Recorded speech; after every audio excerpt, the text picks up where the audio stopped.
Hello, welcome to my channel, or welcome back. I hope you're all doing well today. The message for today is, when your spirit finally breaks, this is when you get your spark back. So let's set up the situation a little bit. There's something you've been striving for, wishing for so many years, and you get so close to having it when you realize you can't have it. It falls just short of your grasp, it slips through your fingers, and you're in the state of total desperation, of understanding that there's nothing you can do, that this thing you've wanted so much is something that you can never have. And now your spirit is entirely crushed. You have given up entirely. And yet still, it's almost like you are inspired, and this is when you get your spark back, right? When you lay down your sword, you give up entirely, then you realize that there are these arms holding you and lifting you up and pointing your eyes towards a light. So let's unpack this a little bit and understand exactly what's going on. So when you're striving for something, this is the ego.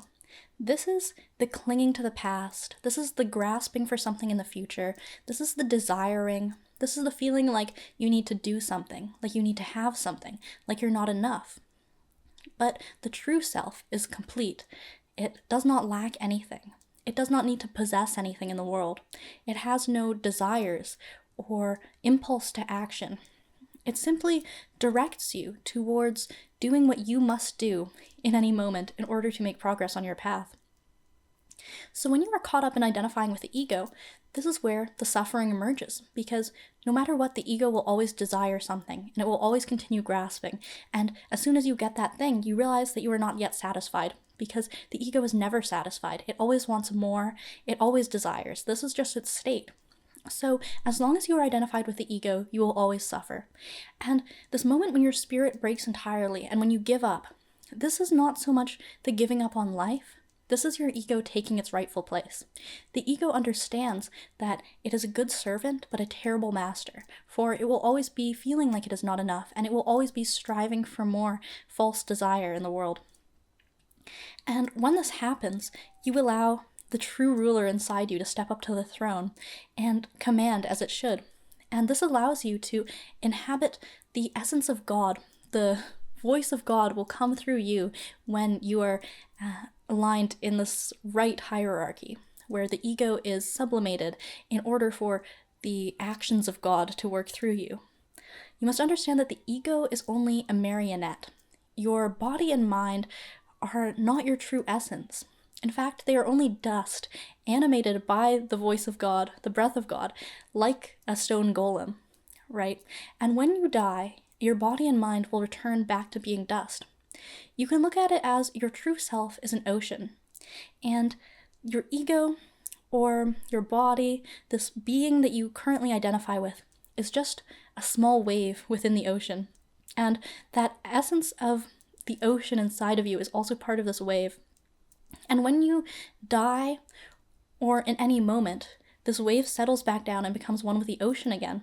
And yet another wave comes up, but it is not the same wave. But at the same time, it is always the same ocean. All right, so you can also look at it as, in every moment, you are dead and you are reborn again. So in every moment that you inhale, you become a new person, you become a new wave. And in essence, this demonstrates that you should not identify with the ego, because this attaches a false permanence to your consciousness. This feeling like you are always one identifiable wave in the ocean that will stay frozen in time. This is entirely false. In fact, you are a collection of impulses that exist in any given moment. So in any moment, you could be considered an entirely different person, yet there is still this continuity of this higher self that exists within you. So, in essence, to get your spark back, you must align with this higher self by putting the ego in its rightful place. And how you do this is you must look at the world without the veil of the ego in front of you. But at the same time, you must understand that that filter is always going to exist. So in the sense, you are looking with two eyes that are both seeing separate things.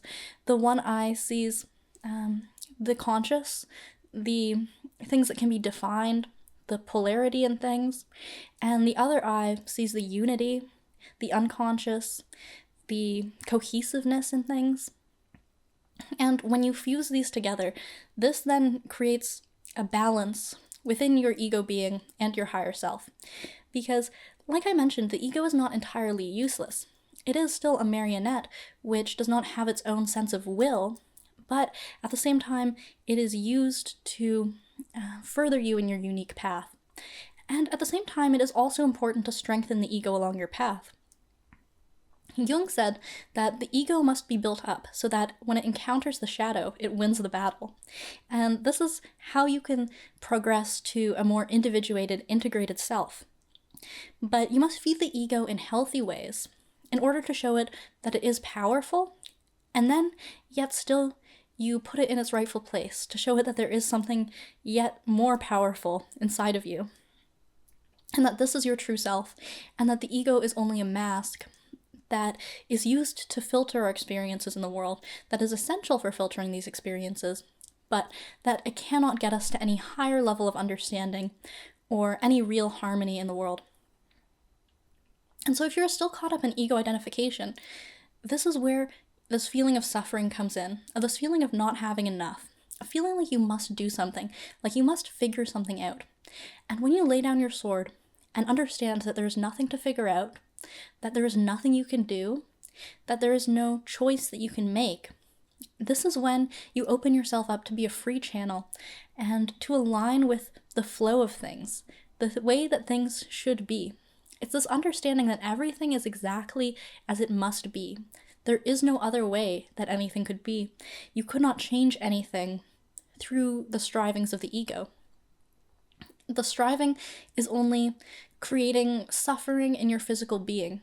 And when your body is weighed down by the suffering, this distress caused by this feeling of not having enough, that stops you from aligning with this higher self, that gives you new inspiration. And it is this humbling factor of understanding that nothing you think or come up with from an ego perspective is really of value, but instead, what is of value are these messages that are channeled through.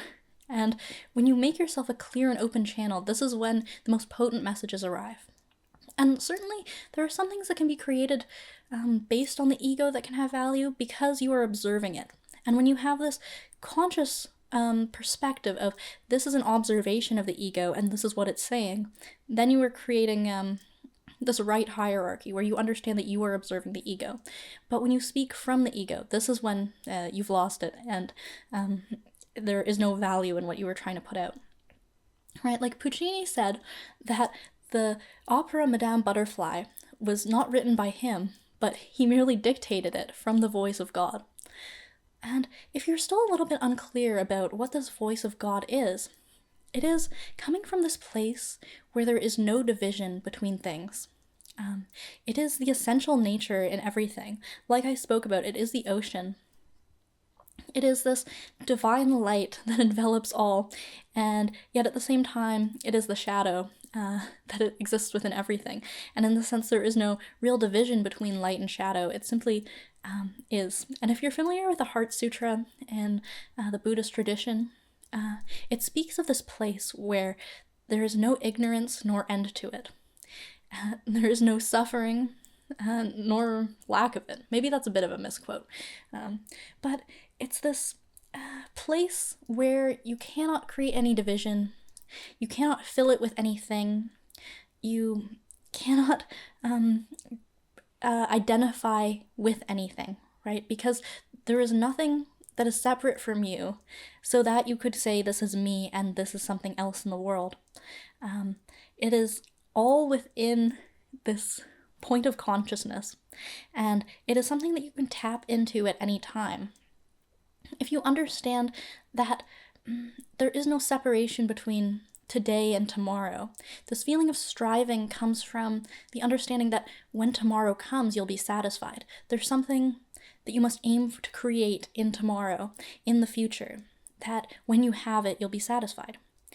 But when you step into this feeling of understanding that this perspective or this light or this point of view of God exists in every moment, you can then actually experience the present moment without any feelings of striving, without any feelings of there's something missing. And this is how you can essentially switch timelines, time travel, however you want to phrase this, is that you're then tapped into a real understanding that the present moment is infinite. It is not necessarily a series of moments, but it is always this one moment existing. Or perhaps you could say that there is no moment. It simply is. And when you're in this state of just simply being, without any striving, without any desires, without any imaginings of tomorrow, without any reminiscing of the past, this is when you can actually take inspired action in the moment. And this is how you allow yourself to be a channel for the voice of God. You could think of a funnel, and the funnel is blocked with some sort of thick sediment. And that's how it is when you are thinking about the past or fantasizing about the future. But as soon as you ground yourself in the present moment, it's like this funnel is completely clear and any liquid just flows straight down through it. So it is this process of making progress on sublimating your ego over time, and in this sense it gets easier to be in the state more often, but at the same time understanding that there's infinite opportunity in every moment. At any time you could switch this on or off. It's simply directing your awareness back to the fact that you are not your ego. And the ego plays many tricks on us to try and convince us that we are it. And this is what happens when we identify with these feelings of suffering, of these unmet desires. We are getting confused about exactly who we are. We think that we are this little meat puppet that is strolling around in the world and having these adverse experiences. But when you understand that the trials and tribulations of the ego are more like a movie that you are able to watch, this allows you to understand that things are playing out merely because everyone must play their roles, and that there is this spectacle, but that you do not need to identify with it. That you can be in a place that is apart from it by understanding that you are all of it. As soon as you start to identify with things in the world of, this is a person that I want to be with, or this is the job that I want, this is the imagined person that I want to become, then it starts to twist exactly what you're able to do, right? You misplace your attention onto something that is not actually achievable. Because when you're striving to acquire something, this is not something that you could actually do. This is where the feeling of your spirit being broken comes in, right? It's when you get to this point of desperation where you understand that there is nothing you can do, that things are beyond your control, that there is a higher power that dictates how things play out, how other people act, right? In the sense, other people's egos are all marionettes as well. There's nothing you could say to another person from this point of view of the ego that would convince them to give them what you desire. It is, in fact, being in this place where you understand that you are a part of everything, that then certain energies are able to flow towards you. Like when you are in the state of, let's say, discord, there is this feeling that you are being antagonized by other people. If you tried to argue with them, it would only create more of this discord, more of this separation. But when you understand that you are essentially them, and that you do not have to identify with these fights that are taking place at the ego level, and you've placed yourself at the right tier, which is on the level of the true self, and then your relationships flow entirely harmoniously because you understand that there is no conflict between self and itself. It is only one thing that does not have any difference within it. The creation of differences, of polarities, is something that the conscious ego mind does. And like I've mentioned, it is this state of being where you can see through both. You can see the world through the lens that you have acquired, but also be able to analyze the lens and understanding how that's distorting your perceptions. And this allows you to be a better observer.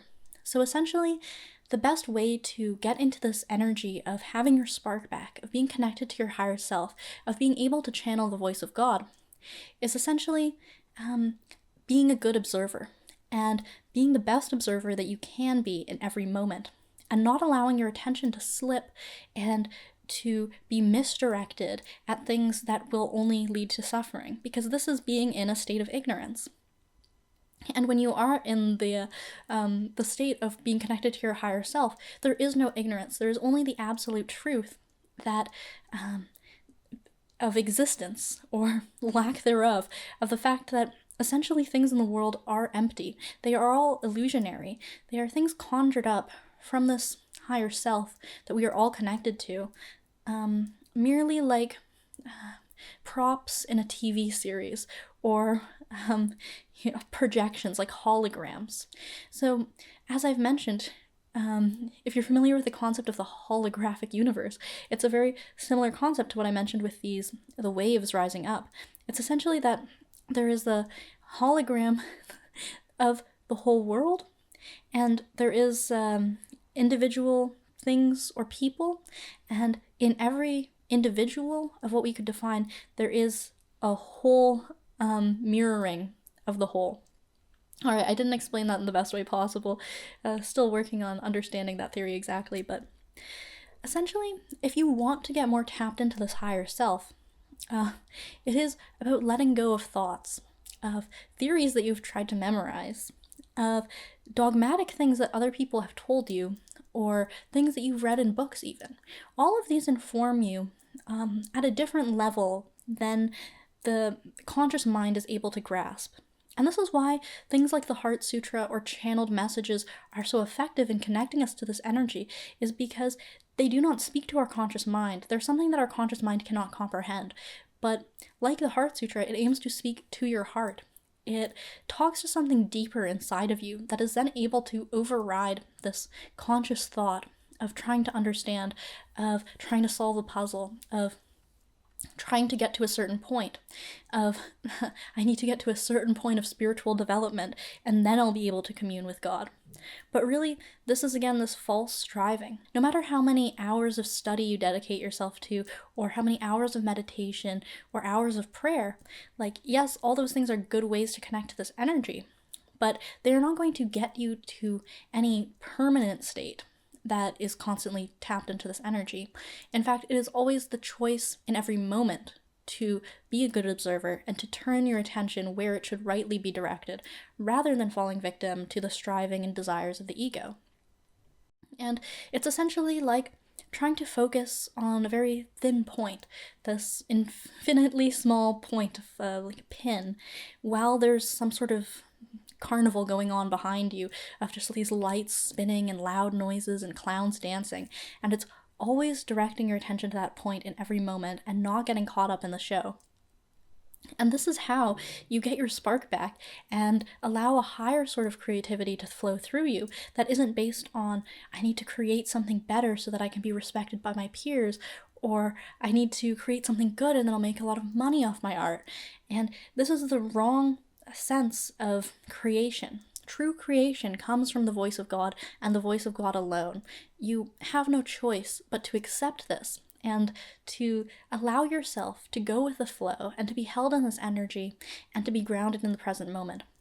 It is a false choice that you could empower your ego and override this higher self.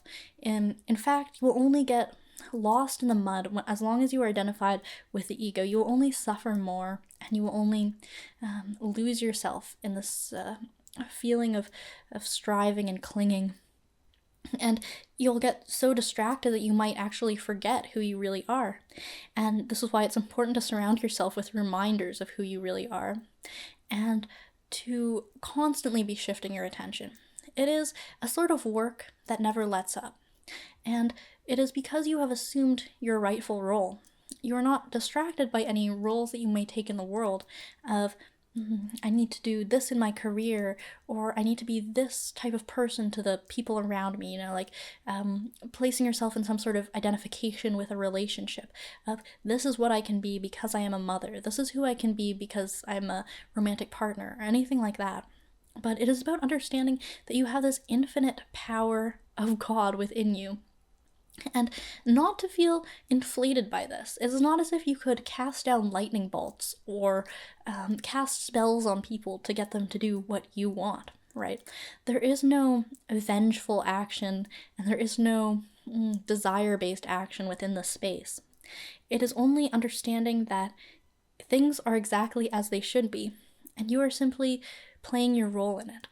And like I mentioned, as long as you are suffering, you're disrupting your nervous system. When you allow yourself to simply breathe and settle into this energy, that is when you are able to actually be a clear channel, right? And like I mentioned with this example of a clogged funnel, you don't want to clog yourself with these false identifications in the world, with these desires, with things that you are clinging to, with objects that you're clinging to, people you're clinging to. This all clutters the space, which is the most important space to allow this higher sort of creativity to flow through you, which will realize your life's purpose. And this is how you get your spark back, is you are inspired with this higher level of creativity that speaks to people on a deeper level. Because when you are trying to create from the ego, there's a strained feeling, and others can sense it in a way of that sort of thing will only resonate with the egos of other people. But if you want to go to this higher level of this communing with some sort of universal spirit that will be timeless, lasting, and resonate with every person who has this higher self within them, you need to be creating from that space as well. So if you've ever had the desire to be a famous artist, to understand that the only way to actually create things that will resonate with other people is to let go of that desire, the desire for fame and riches and peer recognition. These are all things that hold you back from what your soul is actually trying to speak into the world. And the things that will actually sparkle with some sort of magical glowing essence can only come through you when you are in this completely clear space where your mind is not cluttering the energy with all these concerns and thoughts about the future, thoughts about the past. It's simply being able to exist in the present moment and let this energy flow through you. Alright, well, I hope this video was somewhat informative or a little bit of a reminder for you. And as always, thank you so much for watching, and I hope to see you in the next one.